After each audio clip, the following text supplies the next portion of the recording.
The ambient noise in the Midtown corporate lobby was a chaotic echo chamber of clicking designer heels, rapid-fire phone conversations, and the relentless hum of financial anxiety. It was 0800 hours on a Tuesday morning. The building's air conditioning was set aggressively low, turning the expansive, multi-tiered marble atrium into a sterile, freezing environment. My name is True Walker. I am 34 years old. I am a fire captain and the lead arson investigator for the city's municipal fire department. I do not wear bespoke Italian suits.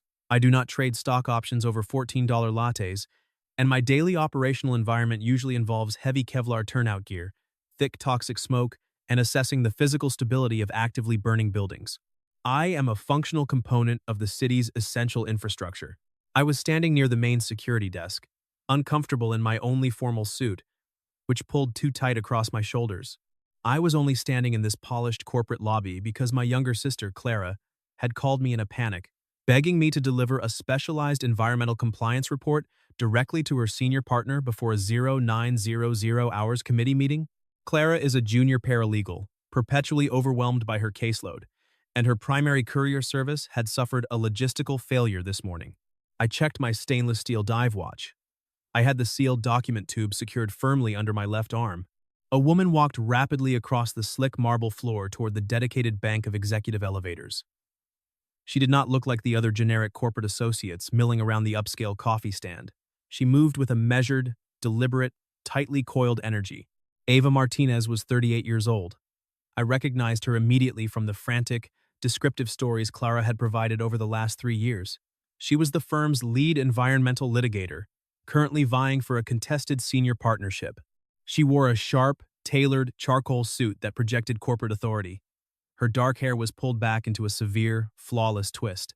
However, my investigative training requires me to constantly read environments and locate hidden hazards before they flash over. I watched the rigid tension locking her jaw. I noticed the rapid, shallow cadence of her breathing. I observed the way her thumb rhythmically pressed against the brass latch of her leather briefcase. She was not relaxed.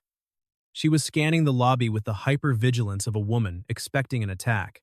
A man stepped smoothly out from behind a decorative marble pillar, intentionally intercepting her direct path to the elevators. He wore a suit that likely cost more than my monthly municipal salary. He carried the posture of a man accustomed to owning the room without consequence. I recognized the specific energy immediately. It was the controlling energy of a predator cornering prey. "Ava," the man said. He smiled like he was doing her a favor, but his voice was calibrated to carry to the surrounding associates, packed with a dark, threatening undertone designed to assert dominance in the public space. "I reviewed your final presentation for the partnership committee last night. It's incredibly weak. You're focusing too heavily on the municipal compliance data. The senior partners don't care about environmental regulations. They care about billable hours." Ava stiffened.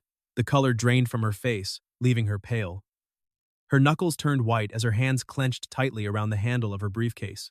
"Marcus," she replied, her voice dropping into a harsh, strictly defensive register. "My presentation is finalized. I am not altering the core data metrics 30 minutes before the interview. I'm a senior partner." "Ava," Marcus Vance corrected, a cold, condescending edge bleeding into his tone. He stepped a fraction of an inch closer, invading her personal space, trapping her against the polished metal doors of the elevator bank. "And I'm your ex-husband. I know exactly how you fall apart under pressure. You don't have the killer instinct for this tier. If you don't integrate my edits, I will personally guarantee the committee votes against you today. You will be marginalized. I do not involve myself in civilian emotional drama. I prefer the objective reality of thermal dynamics and fire patterns. But I do not tolerate predatory bullying in my visual range."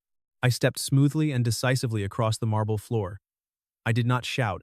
I did not puff out my chest or attempt to posture. I simply utilized my physical size and my grounded, street-smart energy to establish an immediate, unyielding physical buffer. "Excuse me," I said. My voice a flat, deadpan, accented city rumble that forced Vance to either step back immediately or physically collide with my chest. "I require clear access to this specific elevator car." Vance glared up at me, his arrogant smile vanishing. He looked at my slightly worn suit, the burn-scarred calluses on my hands, and my unimpressed expression with overt disdain. "Who the hell are you?" "I am the courier delivering a sensitive document directly to Miss Martinez. I replied, maintaining unwavering eye contact. I did not blink. You are standing in my required path of travel. Vance's jaw tightened visibly. He looked past my broad shoulder at Ava, attempting to re-establish his shattered dominance. You're hiring outside muscle now, Ava? If this guy doesn't have proper security clearance, I will have building management remove him from the premises. Building security log me in at the desk, my department credentials make that process fast, I stated quietly, refusing to engage in a posturing contest. Now, step back. Vance sneered, realizing he had lost the immediate physical intimidation angle in front of his ex-wife and the gathering crowd of junior associates. He adjusted his tie, turned sharply on his heel, and walked away, disappearing into a waiting elevator car. The suffocating tension in the immediate area slowly dissipated into the high ceilings. Ava let out a long, shuddering breath, pressing the heels of her hands firmly against her eyes to stop the tears of adrenaline-fueled frustration. I'm sorry, she whispered, her voice fragile, dropping the polished corporate mask. I shouldn't have let him corner me like that in public. He sits on the final partnership committee. He's been threatening to kill my promotion for 6 months. I looked at the polished metal doors of the elevator. I looked at the systemic exhaustion lining her face. He is utilizing public humiliation to force a psychological collapse, I analyzed plainly, stating the operational facts. It is a coward's tactic. Ava dropped her hands, looking at me with a faint, surprised expression. You didn't ask me what happened. You didn't ask why we divorced or what he just threatened. The historical data of your marriage is irrelevant to the current tactical situation, I replied, holding out the sealed document tube. He is a hazard. I am here to deliver Clara's files. I will not let him near you while I am on this floor. She took the tube, her fingers trembling slightly against the cardboard. She looked at my slightly crooked tie, a result of my hasty dressing that morning. She stepped closer, invading my space, and reached up. Her small, deft fingers quickly adjusted the knot of my tie, pulling it flush against my collar. It was an intimate, unexpected gesture in the middle of a corporate lobby. Thank you, Captain Walker, she said softly. I nodded once, turning and walking away, leaving her standing firmly in front of the elevators. The environment shifted drastically less than 8 hours later. The ambient temperature inside my third-floor Brooklyn apartment hovered at an uncomfortable 82 degrees, saturated with the sharp smell of eucalyptus vapor rub and the bitter scent of burnt coffee coming from the tiny kitchen. It was 1,400 hours. The relentless ache of a severe lower respiratory infection acquired after inhaling toxic particulate matter during a 3-alarm warehouse fire the previous week had entirely grounded me. I do not rest well. Sitting idle on a worn leather sofa, wrapped in a heavy wool blanket, contradicted my nature. I leaned against the kitchen counter, drinking black coffee. It scraped my throat, raw. I drank it anyway, needing the caffeine and the heat to cut through the heavy fever clouding my brain. I was staring blankly at a stack of technical fire code blueprints on my counter, forcing my exhausted mind to process the structural data for an upcoming compliance review. A sharp, authoritative knock sounded at my front door. I coughed heavily into the crook of my elbow, wincing at the friction in my lungs. I walked slowly to the door. I pulled the deadbolt back and pulled the heavy wood open. Ava stood in the dim hallway. She had changed out of her severe corporate suit into a pair of dark jeans and a soft cream sweater, but the tension was still visibly vibrating through her posture. In her hands, she carried a large paper bag from a local deli. Captain Walker, Ava said, her voice smooth but tight. I apologize for the unannounced intrusion. Clara was drowning under an emergency filing. She mentioned you were severely ill and requested I drop this off on my way to a client meeting in the district. I leaned against the doorframe, my muscles aching. You are a senior corporate litigator. You do not run errands for junior paralegals. I do when my junior paralegal is the only person keeping my active case files organized during a critical review week, she corrected gently, stepping smoothly past me into the apartment without waiting for an invitation. She walked directly to my small kitchen counter and began unpacking the bag. Clara ordered chicken soup. I added a ginger turmeric broth. It possesses anti-inflammatory properties. I closed the door, watching her operate in my sparse space. My training requires me to monitor body language. Even through the fog of a fever, I could read her baseline. Her phone buzzed loudly against the granite counter. She flinched. She glanced quickly at the glowing screen.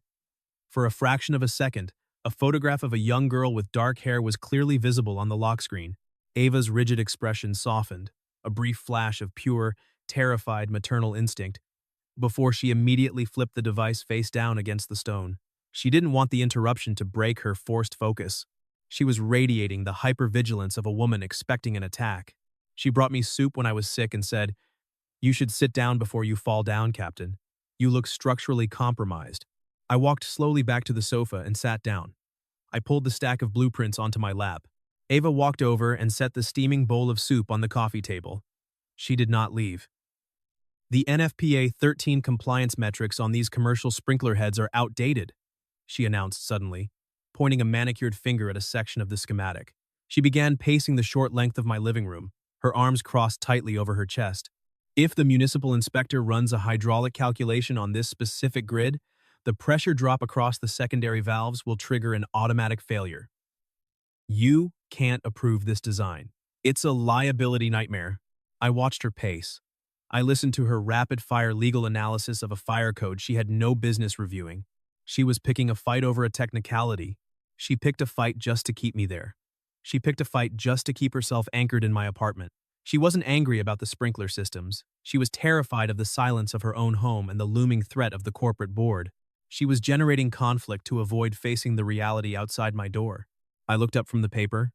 I looked at the tense set of her shoulders and the fierce intelligence in her dark eyes. I dropped the blueprints onto the table with a heavy thud. I said. Ava stopped pacing instantly. Her hands dropped to her sides. She stared at me, her eyes wide with shock. "Excuse me? You look panicked," I clarified, my voice dropping to a low, rough gravel, stripping away the polite pretense. "Your respiratory rate is elevated. Your hands are shaking. You didn't come here just to drop off soup. You used it as a pretext to avoid going back to an empty house. What is the actual hazard you are running from?" She stared at me, her analytical brain processing my blunt assessment. She let out a long, shuddering breath, pressing the heels of her hands firmly against her eyes. The polished mask fractured. "I had my final partnership committee interview at noon," she whispered, her voice fragile. "I delivered the data perfectly. But Vance cornered me afterward. He officially filed an irregular internal motion to delay the final vote. He claimed he received an anonymous tip regarding severe ethical violations in my recent environmental compliance reports." I frowned. A slow, dangerous movement of my brow. He is utilizing internal bureaucracy to engineer a psychological collapse. It is a coward's tactic. He claimed my team intentionally falsified fire safety inspection data for the new Hudson River Industrial Complex to secure the development contract, she explained, her voice tightening with anger. "It is a malicious lie. But if the firm's compliance board formally investigates, my partnership is dead, and I could lose my legal license. I have to secure this promotion. If I lose my license, I lose the financial stability I built for Lily." She referenced the girl on the lock screen. The stakes were suddenly grounded in flesh and blood, not just corporate pride. "I can't trust anyone at my firm," she admitted, her voice hollow. "They are all his financial allies. They will take his word over my raw data." I looked down at her hands as she dropped them back to her sides. Then I noticed the ring mark on her finger. It was a distinct, pale band on her fourth finger, a recent physical subtraction. The skin had not yet tanned to match the rest of her hand, leaving a stark white indentation. The crushing weight she was carrying made mechanical sense. The foundation of her personal life had fractured, and now the man who broke it was actively trying to destroy her professional perimeter out of sheer spite. And I understood the danger. The danger wasn't just Vance's corporate manipulation. The danger was the sudden, undeniable surge of raw protective instinct flooding my chest, overriding my physical illness. I do not involve myself in civilian emotional drama, but I do not tolerate predatory bullying. "You need to rest," I instructed, my voice firm. "Your cognitive processing speed is dropping." "I can't rest," she argued, her chin lifting stubbornly. "I have to build a defense." I stood up, ignoring the ache in my lungs. I stepped closer to her, projecting absolute reliability. I said, "You're the only one I trust to handle the digital forensics. I will handle the physical motive." Ava's eyes widened slightly at the certainty in my tone. "I am an arson investigator," I continued, locking my intent to hers. I am trained to locate the source of a fire, regardless of how deep the evidence is buried. We are going to test the factual foundation of his lies. We are going to make him swing first on the public record. What time is the hearing? Over the next 2 days, my quiet apartment transformed into a strategic command center. My fever broke on Wednesday morning, replaced by cold, operational focus. Ava relocated her setup to my dining table. We operated within the realm of hard data, strict timelines, and verifiable municipal documentation. Vance submitted the fabricated safety reports to the Internal Compliance Committee on Monday morning, Ava noted, her fingers flying across her laptop keyboard. He claims the fraudulent data was uploaded from my secondary, private server during the initial bidding phase 2 months ago. Internal digital uploads are difficult to authenticate in a rapid, hostile hearing, I noted, reviewing a printed ledger. He expects you to panic and defend your personal integrity. We won't do that. We attack the structure of the documents. Every single digital file my division generates, including our safety compliance reports, runs through a specialized, proprietary legal routing system. Ava smiled, a sharp expression of pure competence. It embeds a hidden metadata tag. It's a digital watermark designed to prevent our assessments from being stolen. If Vance fabricated those safety reports on a standard word processor and exported them to PDF, they won't have the routing tag. That is your hammer, I instructed. You handle the digital forensics. I will handle the motive. I pulled my phone from my pocket and called Clara. I need you to quietly access the firm's public procurement records for the secondary development company that bid against Ava's client 2 months ago. I want their corporate filings, their board of directors, and all available shell company ownership data. By 2300 hours on Thursday night, Clara successfully delivered the requested documents via a secure courier drop. Ava slumped back heavily in her chair, reviewing the dense financial paperwork I laid out on the table. The adrenaline that had sustained her crashed abruptly, leaving her pale. He owns a 30% silent stake in the rival development firm, she whispered, her hands trembling slightly. It was never just about punishing me for leaving him. He's weaponizing the firm's compliance committee to steal a $40 million municipal contract. She looked out the small window at the dark Brooklyn street. The raw vulnerability returned. Don't tell anyone about this, she whispered, her voice barely audible. If the board finds out I was married to a man capable of this level of fraud, they'll assume I'm compromised by association. I was so stupid to trust him. I deal in structured defense and harsh reality. You assumed mutual integrity, I stated, my voice a low, steady rumble, cutting sharply through her self-doubt. The failure of the system is his liability, not yours. She turned her head to look at me, her dark eyes shining. He has the political leverage. He has a fabricated claim built on unstable ground, I corrected gently. I walked around to her side of the table. I reached down and closed her laptop screen, severing her connection to the stress. I placed my calloused hands firmly on her shoulders. The physical contact was an anchor. The necessity of stabilizing her outweighed my own strict boundaries. Ava froze under my hands. Her breath hitched. She didn't pull away. I am the shield, I reminded her, my thumbs resting protectively against her collarbones. You provided the architecture. The burden of execution transfers to me. Go to sleep, Ava. Friday afternoon, 1,400 hours. I walked into the sterile lobby of the corporate law firm. The building was imposing, lined with heavy glass and steel designed to project authority. I wore a tailored dark suit. My posture was perfectly rigid. I found Ava standing in the quiet, carpeted hallway outside the mahogany doors of the primary senior boardroom. She looked pale, clutching her laptop tightly against her chest. The senior partners aren't going to listen to me, True, she said, her voice tight. Vance has too many financial allies in that room. I stopped exactly 1 foot in front of her. I offered concrete power. You are going to walk into that room and demand a live review of the digital evidence, I stated, my voice a deep anchor. And what about the fabricated safety reports? She asked. You will dismantle the reports, I promised. Ava took a slow breath. Her spine straightened. The litigator returned. I'm ready, she said. We pushed through the heavy doors and entered the boardroom. The room was tense. The managing partners sat at the head of the long glass table, flanked by 12 senior partners. Marcus Vance sat to the right. He smiled like he was doing her a favor, leaning back in his leather chair. a stack of printed papers resting on the polished wood. "Miss Martinez," the managing partner said, his voice devoid of warmth. "This formal compliance hearing is irregular, as is the presence of your associate." He shot a dismissive look at me. "Who is this individual?" Ava's counsel filed me as a technical consultant for the record prior to this review, I announced, projecting my voice to command the acoustic space.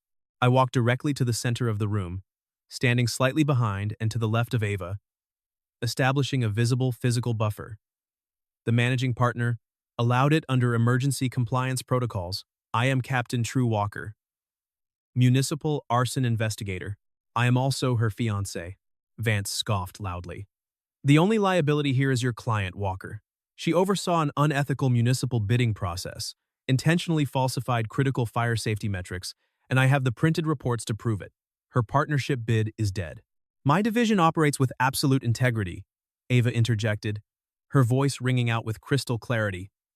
She stepped to the podium and connected her laptop to the room's primary display monitor. "And I formally request that this board instantly review the digital metadata of the submitted evidence." The senior partners turned their heads, watching her undeniable posture. "It's a distraction," Vance shouted, his face flushing red. "The printed reports prove the corruption." Ava ignored him entirely.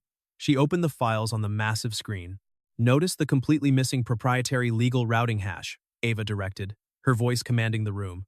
"Every piece of sensitive correspondence my division creates runs through a secure server that automatically embeds a trackable digital watermark. These PDFs lack that watermark entirely. Furthermore, the embedded PDF producer string and the font package mismatch conclusively prove these documents were generated 48 hours ago on a standard consumer-grade word processor, not 2 months ago on my secure server.